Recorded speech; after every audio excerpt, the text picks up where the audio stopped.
अस्सलाम वालेकुम। Welcome to my channel voice over by Amna Shah. I hope कि आप खुश होंगे।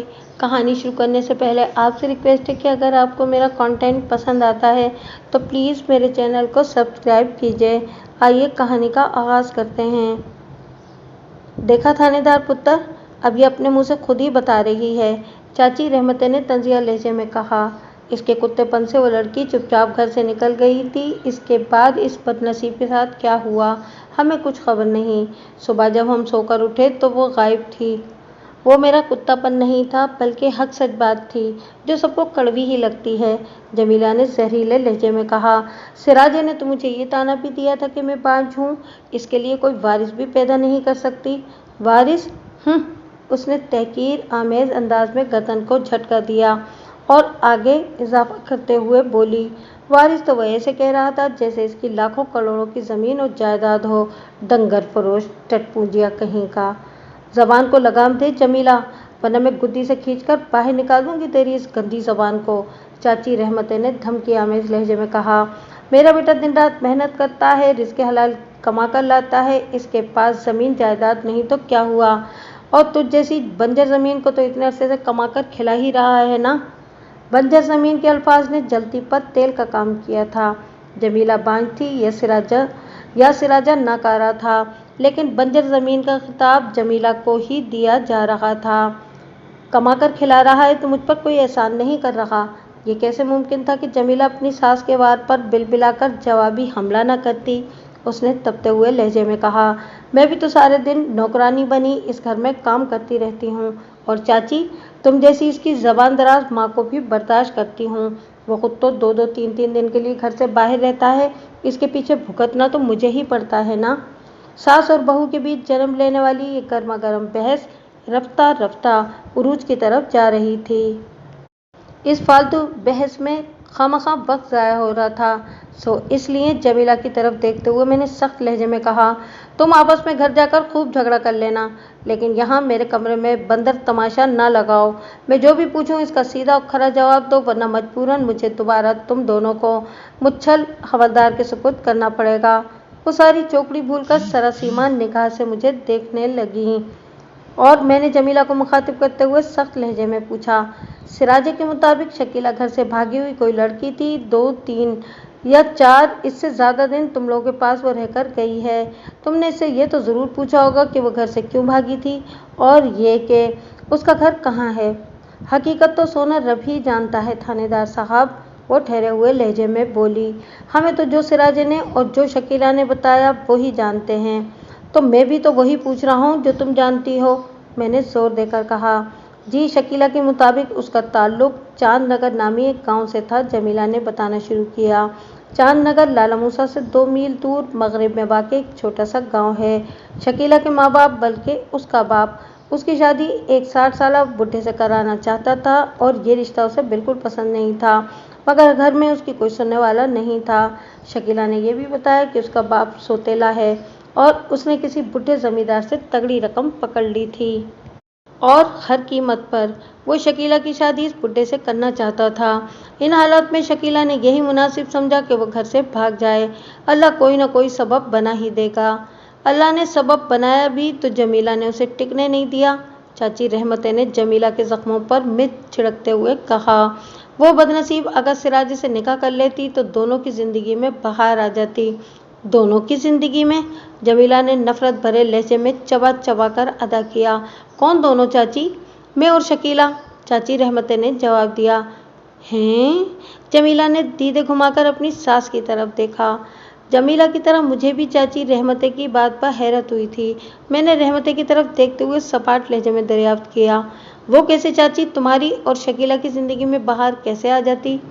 देखो ना पुत्र थानेदार, वो समझाने वाले अंदाज में बोली, इस बेचारी को घर का सुकून मिल जाता, सिराजे से निकाह करने के बाद वो घर वाली खामिंद वाली हो जाती, और मुझे बुढ़ापे में गोद में पोते पोती खिलाने को खुशी मिल जाती। कौआ इस घर की मुंडेर पर बैठकर काई काई शुरू कर देता है जहाँ से धुआं उठता देखता है, जमीला ने जहरखंद अंदाज में अपनी सास की तरफ देखते हुए कहा, चाहे इस घर के चूल्हे में ऐसे ही आग जल रही हो। एक मरतबा फिर इनमें नए सिरे से महाज आराई का सिलसिला शुरू होने वाला था। لیکن میں نے موقع کی نزاکت دیکھتے ہوئے انہیں سختی سے ڈانٹا اور جمیلہ سے کہا، اب میرے ہر سوال کا جواب صرف تم دو گی اور چاچی تم؟ میں نے روئے سخن چاچی رحمتیں کی طرف پھیرتے ہوئے تنبیہی انداز میں کہا، تم بالکل خاموش بیٹھو گی؟ ہمارے بیچ اگر تم نے بولنے کی کوشش کی تو پھر مجھ سے برا کوئی نہیں ہوگا، سمجھ گئی نا؟ تھانے دار پتر، میں سمجھ گئی، وہ برا سا منہ بناتے ہوئے بولی۔ جمیلہ، جب تمہارا خامند شکیلہ کو اپنے ساتھ گھر لے کر آیا تو اس کے پاس کوئی سامان وغیرہ بھی تھا؟ میں نے گہری سنجیدگی سے پوچھا۔ جی، ایک چھوٹی سی پوٹلی تھی اس کے پاس، وہ اسپات میں گردن ہلاتے ہوئے بولی۔ میں نے استفسار کیا، اس پوٹلی میں کیا تھا؟ 2 جوڑے کپڑوں کے تھے، جمیلہ نے جواب دیا، اور زنانہ استعمال کی چھوٹی موٹی چیزیں تھیں۔ اور کوئی زیور وغیرہ؟ جی نہیں، اس نے نفی میں گردن ہلائی، بس کانوں میں سونے کی بالیاں تھیں۔ 5 نومبر کی صبح دریا سے جو لاش برآمد کی دی تھی، اس عورت کے کانوں میں بالیاں موجود نہیں تھیں۔ زیورات تو رہ گئے ایک طرف، اس بدقسمت عورت کے بدن پر تو لباس نام کی بھی کوئی چیز موجود نہیں تھی۔ بہرحال اس تفتیش کے دوران میں 2 اچھے کام یہ ہوئے تھے کہ ایک تو اس نامعلوم مقتولہ عورت کا نام معلوم ہو گیا تھا، دوسرے یہ پتہ چل گیا تھا کہ وہ موضع چاند نگر کی رہنے والی تھی۔ اب میں بآسانی اس کے پرسہ سے رابطہ کر سکتا تھا، لیکن اس عورت کے ساتھ ہونے والی مبینہ زیادتی کے ذمہ داروں کو تلاش کر کے انہیں کیفر کردار تک پہنچانا ابھی باقی تھا۔ جب تک اس کے قاتل کی گردن میری گرفت میں نہ آ جاتی، میں سکون سے نہیں بیٹھ سکتا تھا۔ میں مزید 10 منٹ تک گھما پھرا کر جمیلہ سے مختلف سوالات کرتا رہا، مگر مجھے اندازہ ہو گیا کہ وہ جتنا کچھ بتا چکی تھی اس سے زیادہ نہیں جانتی تھی۔ میں نے ان دونوں ساس بہو کو دوبارہ حوالات میں بند کر دیا اور ASI قدیر خان کو اپنے پاس بلا لیا۔ حکم ملک صاحب، قدیر خان میرے سامنے بیٹھتے ہوئے بولا۔ میں نے مختصر الفاظ میں اسے تازہ ترین صورتحال سے آگاہ کیا اور کہا، نامعلوم مقتولہ عورت کا پتہ ٹھکانہ اور نام معلوم ہو گیا ہے، اب اس کے ورثاء کو اطلاع دینے کا وقت آ گیا ہے۔ اس کی لاش آخر کب تک اسپتال کے سرد خانے میں پڑی رہے گی؟ اگر آپ کی اجازت ہو تو میں ابھی چاند نگر روانہ ہو جاتا ہوں، وہ گہری سنجیدگی سے بولا۔ چاند نگر ایک چھوٹا سا گاؤں ہے، شکیلہ کے ماں باپ کو ڈھونڈنا مشکل ثابت نہیں ہوگا۔ میں نے تمہیں اسی لیے بلایا ہے، میں نے کہا، تم ابھی نکل جاؤ اور شام سے پہلے واپس آنا ہے۔ ٹھیک ہے جناب، وہ فرمانبرداری سے بولا۔ اور کوئی حکم؟ میں نے ایک فوری خیال کے تحت پوچھ لیا۔ کل رات کو تم کرم کوٹ گئے تھے، کیا تم نے رانا نواز کو میرا پیغام پہنچا دیا تھا؟ جی ملک صاحب، وہ اسپات میں گردن ہلاتے ہوئے بولا، اور نمبردار صاحب نے اسی وقت میرے سامنے ہی اپنے خاص ملازم کو ضروری ہدایات بھی دے دی تھیں۔ بس تو پھر ٹھیک ہے، میں نے مطمئن انداز میں کہا۔ قدیر خان کو رخصت کرنے کے بعد میں سراج الدین عرف سراجہ کے بارے میں سوچنے لگا۔ اس شخص کا کردار مجھے شک میں مبتلا کر رہا تھا۔ چاچی رحمتیں کے مطابق وہ مال مویشی کی خرید و فروخت کا کام کرتا تھا، جس کے لیے اسے گاؤں گاؤں قصبہ قصبہ گھومنا پڑتا تھا۔ میں نے گزشتہ رات قدیر خان کے ہاتھ رانا نواز علی کے لیے یہ پیغام بھجوایا تھا کہ وہ کسی سے کہہ کر سراجہ کی نگرانی کا بندوبست کر دے، تاکہ وہ جیسے ہی کرم کوٹ میں قدم رکھے وہ اسے پکڑ کر میرے سامنے حاضر کر دے۔ ابھی میں نے قدیر خان سے اسی بابت پوچھا تھا۔ سراجہ ویسے ہی اس کیس کا ایک اہم کردار تھا، مقتولہ شکیلہ اسی کی دریافت تھی، اور وہ عین اسی روز صبح کرم کوٹ سے غائب ہو گیا تھا جب دریا میں سے شکیلہ کی لاش برآمد ہوئی تھی، اور جاتے ہوئے وہ اپنی ماں اور بیوی کو بھی یہ ہدایت کر گیا تھا کہ اگر پولیس ان سے شکیلہ کے بارے میں کوئی سوال کرے تو وہ اپنی لا علمی کا اظہار کریں۔ سراجہ کی اس ہدایت نما احتیاط سے ظاہر ہوتا تھا کہ اسے اپنے گھر پر پولیس کی آمد کا خدشہ ہی نہیں بلکہ یقین تھا۔ مگر کیوں؟ اس کیوں کا ایک سیدھا سادہ جواب تو یہی تھا کہ اس کے دل میں کسی قسم کا چور چھپا ہوا تھا۔ اگر اسے یقین تھا کہ پولیس شکیلہ کی ذات کے حوالے سے اس کے گھر آ کر پوچھ تاچھ کر سکتی ہے، تو اس کا مطلب یہی تھا کہ وہ شکیلہ کو پیش آنے والے اندھوناک واقعے میں ملوث تھا۔ میں عصر کی نماز کے بعد تھانے میں بیٹھا قدیر خان کی واپسی کا انتظار کر رہا تھا کہ ایک کانسٹیبل نے کمرے میں آ کر جیدے کی آمد کی اطلاع دی۔ رانا نواز کے خاص آدمی کی آمد کی اطلاع پر میں چونک اٹھا اور بے ساختہ میرے منہ سے نکلا، جیدہ اکیلا ہی ہے یا اپنے ساتھ کسی لفینڈر کو بھی لے کر آیا ہے؟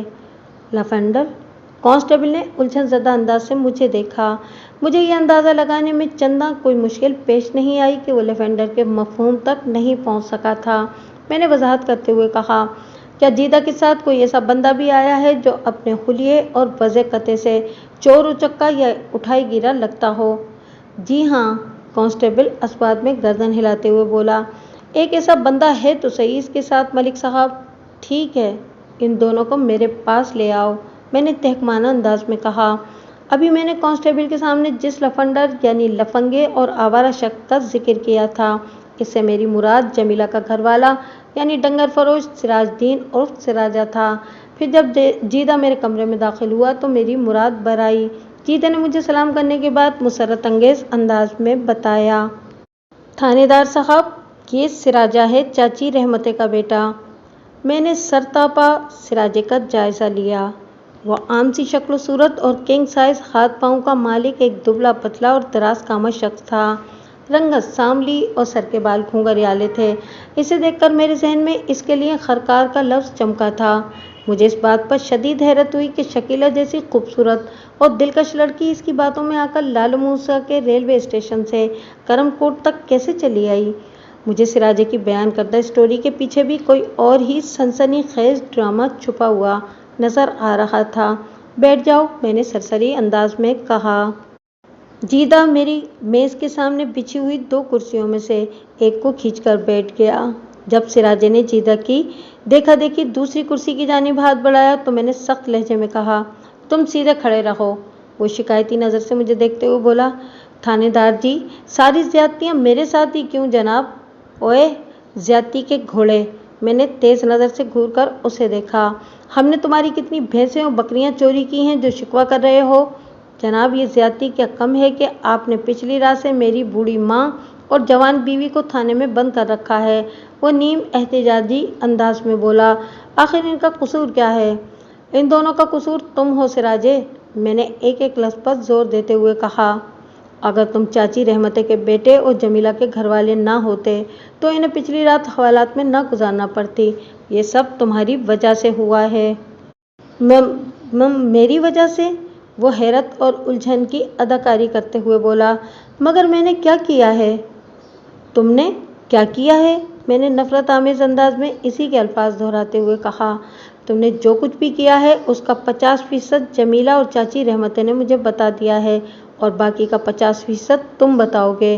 اب یہ تمہاری مرضی ہے کہ لات جوتے کھانے کے بعد زبان کھولو یا چپ چاپ شرافت سے بتا دو۔ بات ختم کرتے ہی میں نے بآواز بلند پکارا، رحیم اور رحیمیں! اگلے لمحے رحیم نامی کانسٹیبل میرے سامنے حاضر ہو گیا۔ وہ سلوٹ مارنے کے بعد فدویانہ لہجے میں بولا، جی ملک صاحب، حوالدار جمعہ خان سے کہو کہ دونوں عورتوں کو حوالات سے نکال کر برآمدے میں بٹھا دے، میں نے تحقیرانہ انداز میں کہا۔ انہوں نے سراجے کے کالے کرتوتوں کی بہت سزا بھگت لی، اب اس سرکاری لمڈینگ کی باری ہے۔ کانسٹیبل اوکے سر کہتے ہوئے کمرے سے نکل گیا۔ پھر میں نے سراجے کی طرف دیکھتے ہوئے کڑے لہجے میں استفسار کیا، ہاں بھائی مامے خان، 2-3 دن سے کہاں سیر سپاٹے کرنے نکلے ہوئے تھے؟ وہ جی میں حافظ آباد گیا ہوا تھا، اس نے جواب دیا۔ حافظ آباد میں کون ہے تیرا؟ میں نے درست انداز اختیار کرتے ہوئے پوچھا۔ کون سے مامے سے ملاقات کرنے گیا تھا؟ میں کاروبار کے سلسلے میں ادھر گیا تھا جناب، وہ معتدل لہجے میں بولا۔ اس کے چہرے کے تاثرات سے بخوبی اندازہ ہوتا تھا کہ وہ اس وقت خود کو کسی مصیبت میں گھرا ہوا محسوس کر رہا ہے۔ تاہم ڈھیٹ ہڈی اور موٹی کھال کا ہونے کے باعث وہ میرے سوالات کے سامنے ڈٹا ہوا تھا۔ ایسا کون سا کاروبار ہے جس کے لیے 3 دن سے تم حافظ آباد میں گھسے ہوئے تھے؟ میں نے چپتے ہوئے لہجے میں دریافت کیا۔ جی میں ڈنگروں کی خرید و فروخت کرتا ہوں، وہ مسکین سی صورت بنا کر بولا۔ اس سلسلے میں مجھے گاؤں گاؤں بستی بستی گھومنا پڑتا ہے۔ میں حافظ آباد، وزیر آباد، گجرات، لالہ موسیٰ، کھاریاں تک جاتا ہوں جی، اور آلے دوالے کے سارے پنڈ بھی میرے لیے کوئی اجنبی نہیں ہیں۔ جانوروں کا کاروبار کرتے کرتے تم خود بھی جانور بن گئے ہو، میں نے طنزیہ لہجے میں کہا، اسی لیے ایک چھوٹی سی بات تمہاری عقل میں نہیں آئی؟ وہ حیرت بھری نظر سے مجھے دیکھنے لگا اور پوچھا، کون سی بات جناب عالی؟ اچھا، اب یہ بھی میں ہی بتاؤں تمہیں؟ میں نے گھور کر اسے دیکھا اور پوچھا، اس اپنی بہن شکیلہ کو لالہ موسیٰ کے ریلوے اسٹیشن سے تم ہی اپنے ساتھ لے کر کرم کوٹ آئے تھے نا؟ جی ہاں، وہ اس بات میں گردن ہلاتے ہوئے بولا۔ مجھے پتہ چلا ہے کہ اس عورت نے دریا میں چھلانگ لگا کر خودکشی کر لی ہے۔ زیادہ ہوشیاری دکھانے کی کوشش نہیں کرو، میں نے خونخوار لہجے میں کہا۔ شکیلہ نے خودکشی نہیں کی بلکہ اسے باقاعدہ قتل کیا گیا ہے और वो भी इस तरीके से कि उसकी रूह भी कांप उठी होगी। अगर तुमने सच सच नहीं बताया कि इस बदनसीब का कातिल कौन है तो मैं तुम्हारी खाल खींचकर भूखे शिकारी कुत्तों को तुम पर छोड़ दूंगा, फिर तुम्हारा जो भी हशर हो। वो थर-थर कांपने लगा और मिन्नत रेज लहजे में बोला, मैं उसके बारे में कुछ नहीं जानता जनाब, मुझे नहीं पता उसे किसने कत्ल किया है। तुम्हारे तो अच्छे भी बताएंगे, मैंने धमकीआमेज अंदाज में कहा। तुम्हारी जान एक ही सूरत में छूट सकती है और वो है सच। आप मेरी बात का यकीन करें जनाब, वो दोनों हाथ जोड़ते हुए बोला। आप कहें तो मैं बड़ी सी बड़ी कसम खाने को तैयार हूँ। मैं नहीं जानता शकीला के साथ क्या वाकया पेश आया है। शकीला को तो जानते हो ना? मैंने उसकी आंखों में झांकते हुए तंजिया लहजे में पूछा, या इस हकीकत से भी इनकार करोगे? वो थूक निकलते हुए बोला, बस जी, इसके बारे में मैं इतना ही जानता हूँ कि इसका सौतेला बाप किसी बुढ़े से तगड़ी रकम पकड़कर इससे शकीला की शादी करना चाहता था। वो अपने बाप की उम्र से भी ज्यादा के बंदे से शादी के लिए हरगिज तैयार नहीं थी, इसलिए मजबूरन उसे घर से भागना पड़ा। इसने तुम्हें जो स्टोरी सुनाई तुमने यकीन कर लिया? जी, वो मुझसे झूठ क्यों बोलेगी? वो सादगी से बोला। तुम्हें इसने बताया था ना कि वो लाला मूसा के एक नवाही गांव चांदनगर की रहने वाली है, जो लाला मूसा से सिर्फ 2 मील के फासले पर मगरबी सिमत में वाक़ है। मैंने बदस्तूर उसकी आंखों में देखते हुए सख्त लहजे में इस्तफसार किया। वो इस बात में गर्दन हिलाते हुए बोला, जी हाँ। और तुम डंगरों की खरीदो फरोख्त के सिलसिले में अक्सर गुजरात, लाला मूसा और खारियां के आले दुआले के गांव के चक्कर भी लगाते रहते हो, मैंने कहा। अभी थोड़ी देर पहले तुमने मुझे यही बताया है ना? उसने एक मरतबा फिर इस बात में गर्दन हिला दी। मैंने चुपते हुए लहजे में पूछा, जब तुम्हें पता चला था कि शकीला घर से भागी हुई एक लड़की है और लाला मूसा के रेलवे स्टेशन पर सिर्फ 2 मील के फासले पर उसका गांव चांदनगर वाक़ है, तो तुम उसे उसके घर पहुंचाने में क्यों नहीं चले गए? जनाब, मैंने आपको बताया तो है कि वो किन हालात में घर छोड़ने पर मजबूर हुई थी, वो वजाहत करते हुए बोला। अगर मैं वापस इसे चांदनगर पहुंचा देता तो इसका सौतेला जालिम बाप बुढ़े खुसट से इसकी शादी कर देता। तो कर देता, मैंने बेपरवाही से कहा। तुम क्या उसके चाचे या मामे लगे हुए थे? जनाब, मैं तो इंसानी हमदर्दी के बायस शकीला को करमकोट ले आया था, वो कदरे मजबूत लहजे में बोला। मुझे इस गरीब पर बड़ा तरस आया था। गरीब पर बड़ा तरस आया था? मैंने तंजिया अंदाज में इसी के अल्फाज दोहरा दिए, जैसे खुद तुम तो किसी गांव के चौधरी लगे हुए हो, है ना? मेरे इस तीखे इस्तफसार पर इसने कोई जवाब नहीं दिया। मैंने पूछा, तुम इंसानी हमदर्दी के नाते शकीला को अपने घर ले आए थे, या इस गोरी चिट्टी और दिलकश लड़की पर तुम्हारी नीयत खराब हो गई थी? लम्हाती तवक्कुफ करके मैंने एक गहरी सांस ली, फिर अपनी बात मुकम्मल करते हुए पूछा, क्या ये दुरुस्त नहीं कि तुम शकीला को अपनी दूसरी बीवी बनाने की नीयत से घर ले आए थे? जी, ये बिल्कुल दुरुस्त है, वो निगाह चुराते हुए बोला।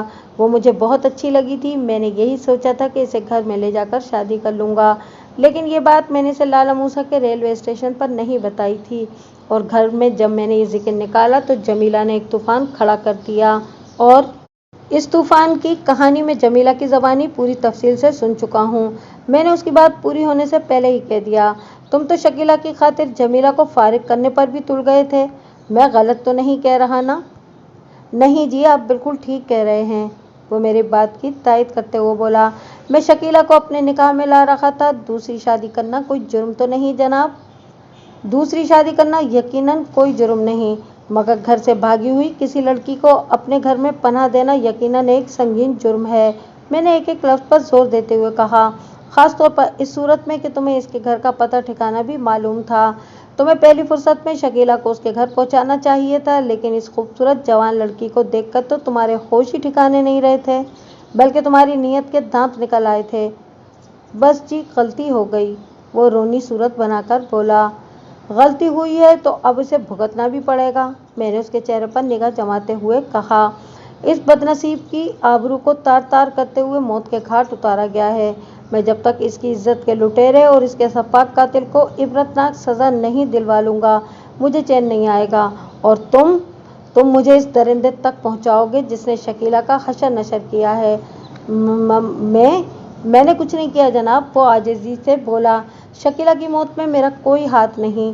इसकी मौत में तुम्हारा कोई हाथ है या पाँव, इसका पता आज ही चल जाएगा, मैंने एक एक लफ्ज़ पर जोर देते हुए कहा। मैंने शकीला के वारिसों को बुलाने के लिए अपना एक बंदा उधर चांदनगर रवाना किया हुआ है। बस वो थोड़ी देर में वापस आने ही वाला है। फिर दूध का दूध और पानी का पानी अलग हो जाएगा। तुम्हारी भलाई इसी में है कि सच सच बता दो, शकीला की बर्बादी का जिम्मेदार कौन है? ये तो मैं मान ही नहीं सकता कि तुम्हें कुछ खबर ना हो। जनाब, आप मुझसे बड़ी से बड़ी कसम ले लें, मगर मेरी बात का यकीन कर लें, वो मिन्नतरेज लहजे में बोला। मुझे तो ये भी पता नहीं कि शकीला कब मेरे घर से गायब हो गई। जब मैं सोकर उठा तो सुबह पता चला कि वो घर में नहीं है। जिस खूबसूरत लड़की से तुम शादी के ख्वाब देख रहे थे, वो चुपचाप घर से निकल गई और तुम्हें खबर ही नहीं हुई। मैंने तेज नज़र से इसे घूरा। क्या तुमने मुझे इतना ही बेवकूफ़ समझ रखा है कि जो भी कहानी तुम मुझे सुनाओगे मैं फ़ौरन यकीन कर लूँगा? सच बोलने के लिए तैयार हो या मैं तुम्हें हवलदार जुमा खान के हवाले कर दूँ? थानेदार साहब, मैं बिल्कुल बेकसूर हूँ, वो भर्राई हुई आवाज़ में बोला। तुम किसी भी जाविये से बेकसूर नहीं लगते, मैंने सख्त लहजे में कहा। मुझे पता चला है कि तुम डंगरों की खरीदो फरोख्त के बहाने लोगों के माल मवेशी चुराने का धंधा भी करते हो। उसके चेहरे पर एक रंग सा आकर गुजर गया। वो गड़बड़ाए हुए लहजे में बोला कि किसी ने आपको मेरे खिलाफ भड़काने की कोशिश की है। मैंने किसी के डंगर नहीं चुराए। उसकी ज़बान इनकार कर रही थी, मगर आंखों और चेहरे के तासुरात उसकी ज़बान का साथ नहीं दे रहे थे। ये बात तो तय हो गई कि वो माल मवेशी की चोरी में घुटने घुटने धंसा हुआ था। मैंने मौका गनीमत जानते हुए एक फौरी ख्याल के तहत कहा, डंगरों की चोरी तो कोई ख़ास बात नहीं है सिराजे, मुझे तो तुम्हारे एक और संगीन जुर्म का भी सुराग मिला है। वो मुँह से कुछ नहीं बोला, सरासीमा नज़र से मुझे देखता चला गया। मैंने 100 सुनार की और एक लोहार की वाले फार्मूले पर अमल करते हुए सनसनीखेज अंदाज में कहा, सिराजा, क्या ये सच है कि तुम औरतों के व्यापार में भी मुलविस हो? एक इलाके की औरतों को मुख्तलिफ बहानों से बहला फुसलाकर तुम अपने साथ ले आते हो और फिर दूसरे इलाके में ले जाकर फरोख्त कर देते हो। इसके चेहरे और आंखों में बेपनाह खौफ उमड़ आया। मुझे यूं महसूस हुआ कि वो अभी चकराकर ज़मीन बोस हो जाएगा। अगले ही लम्हे मेरे एहसास ने अमली शक्ल इख्तियार कर ली। बाज़ औक़ात अंधेरे में छोड़ा हुआ तीर इस तरह निशाने पर जाकर बैठता है कि आपको अपनी कारकर्दगी पर यकीन ही नहीं आता। सिराजे के मामले में मेरे साथ भी कुछ ऐसा ही हुआ था। मेरे चुभते हुए तेज सवाल के जवाब में वो त्योराकर कमरे के फर्श पर जा गिरा था कि इसकी शिकस्त का बयान सबूत था। मैंने इसे हवलदार के हवाले कर दिया। जुम्मा खान को सिराजे पर ज़्यादा मेहनत नहीं करना पड़ी थी। अगली सुबह बेमामूल थाने पहुंचा तो इस केस के आखिरी और मरकज़ी किरदार का सुराग भी मिल गया था। मेरा ये अंदाज़ा बिल्कुल दुरुस्त साबित हुआ था कि सिराजा डंगरों के कारोबार के अलावा औरतों की खरीदो फरोख्त में भी मुलविस था। उसने इकबाल जुर्म करते हुए बताया, जनाब, ये सच है कि मवेशियों के कारोबार में ज़्यादा बचत नहीं है, इसलिए आवारा घूमते फिरते मवेशियों को भी छप्पर करना पड़ जाता है। मुझे जो भी लावारिस जानवर नज़र आता है उसे भी घेर कर अपने रेवड़ में शामिल कर लेता हूँ। सिर्फ जानवरों तक महदूद नहीं हो तुम, मैंने उसे घूरा। शकीला की तरह घर से भागी हुई कोई लड़की तुम्हारे हत्थे चढ़ जाए तो तुम इसे भी एक कीमती जानवर समझकर अपने काबू में कर लेते हो और फिर महंगे दामों किसी कदरदान के हवाले कर देते हो। यही बात है ना? जी हाँ जी, यही बात है, वो अजीब सी बेगैरती से बोला। लेकिन शकीला के मामले में मेरी नीयत साफ थी। मैं इससे बाकायदा शादी करना चाहता था। खुदा बुरा करे सफदर का, जिसकी वजह से सारा काम ही खराब हो गया। बात ख़त्म करके उसने गर्दन झुका दी।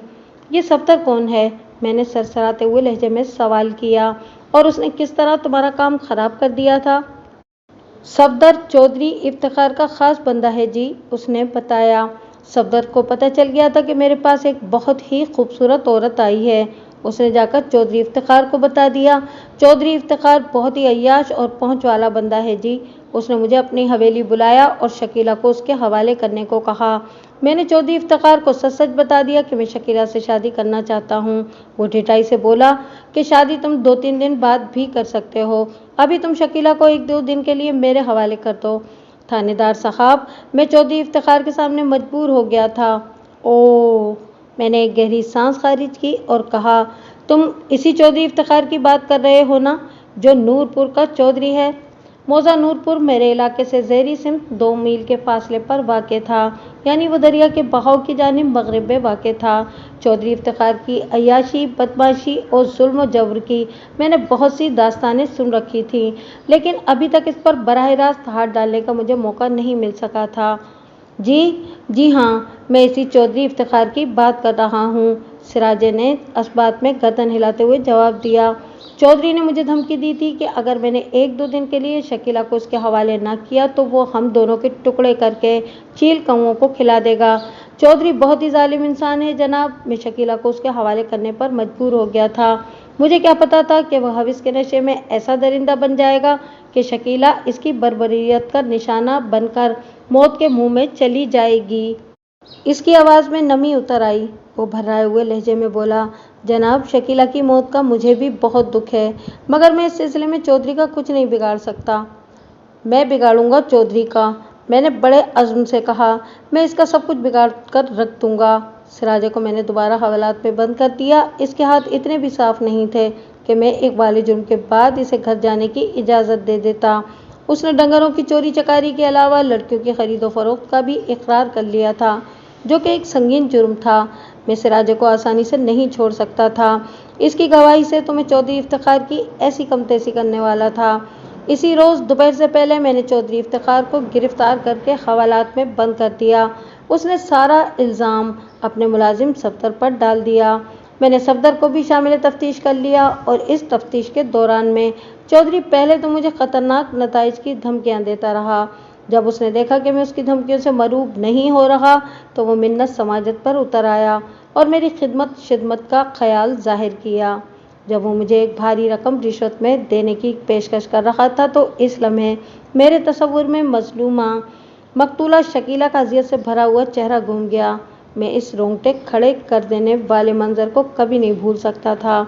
मैंने तेश में आकर चौधरी इफ्तिखार को लातों मुक्कों पर रख लिया और हवालात के अंदर ही इसकी वो धुलाई कर डाली कि जिसका उसने कभी तसव्वुर भी नहीं किया होगा। आइंदा रोज़ मैंने इस केस का चालान तैयार करके चौधरी इफ्तिखार को अदालत के हवाले कर दिया।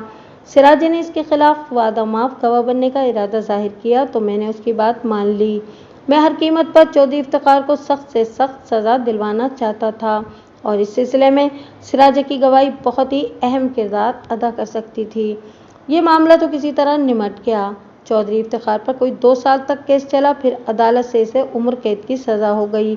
लेकिन इस केस का एक पहलू आपके जहन में चुभ रहा होगा और वो ये कि मौजा नूरपुर तो मेरे कस्बे की मगरबी सिमत में वाक़ था, यानी दरिया के ज़ेरी हिस्से में। फिर शकीला की लाश पानी में उल्टी सिमत तैरते हुए हमारे कस्बे तक कैसे पहुँच गई? पानी की मुखालिफ सिमत में तैरना किसी लाश के बस का काम नहीं। इस सिलसिले में चौधरी इफ्तिखार के ख़ास आदमी ने बड़ी चालाकी से काम लिया था। जब रात के किसी हिस्से में शकीला चौधरी के जुल्म सितम का निशाना बनकर अपनी जान से हाथ धो बैठी तो चौधरी ने फरीद को उसकी लाश ठिकाने लगाने की जिम्मेदारी सौंप दी और इस शातिर शख्स ने कानून की आंखों में धूल झोंकने के लिए ये सारा ड्रामा रचाया था। इसने शकीला की लाश को ऐसे मकाम पर दरियाबूद किया कि ऐसा लगे लाश पीछे से कहीं बहती हुई आई है और वाकई शुरू में मैंने ऐसा ही समझा था। ये अलग बात के बाद एक के बाद एक हकीकत खुलती चली गई और मैं शकीला की बर्बादी के जिम्मेदार उसके कातिल तक पहुंचने में कामयाब हो गया।